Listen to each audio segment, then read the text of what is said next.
حدیث نمبر ہے 604۔ ابو ہریرہ رضی اللہ عنہ فرماتے ہیں کہ رسول اللہ صلی اللہ علیہ وسلم نے فرمایا تم میں سے ہر ایک کی گردن کے پیچھے گدی پہ شیطان 3 گرہ لگا دیتا ہے جب وہ سونے لگتا ہے۔ جب کوئی انسان سونے لگتا ہے اس کے اوپر 3 گرہیں لگاتا ہے اور ہر گرہ میں یہ پڑھ کر پھونک دیتا ہے ابھی بہت رات باقی ہے سوتا رہ۔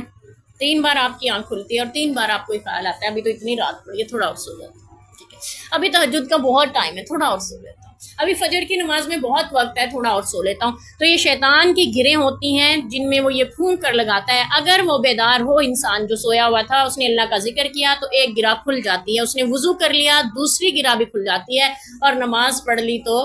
تیسری گرہ بھی کھل جاتی ہے، اور صبح کو حشاش بشاش دلشاد اٹھتا ہے، ورنہ صبح کو بزدل اور سست مزاج اٹھتا ہے۔ آپ اس چیز کو خود پہ محسوس کر سکتی ہیں۔ جس دن آپ فجر کی نماز وقت پہ ادا کر لیتی ہیں آپ کی طبیعت حشاش بشاش ہوتی ہے، اور جس دن آپ کی نماز فجر کی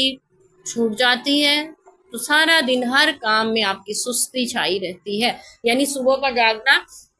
جب دعا پڑھ کے آپ اٹھتے ہیں آپ شیطان کے ایک اثر کو زائل کر دیتے ہیں، ایک گرہ کے اثر کو، پھر جب آپ وضو کر لیتے ہیں دوسرا اثر بھی زائل ہو جاتا ہے، تیسری نماز پڑھتے ہیں تو تیسری گرہ بھی کھل جاتی ہے اور آپ کی طبیعت جو ہے بالکل حشاش بشاش ہوتی ہے اور آپ کا دل شاد یعنی خوش ہوتا ہے، اور اگر ایسا نہیں ہوتا تو پھر سست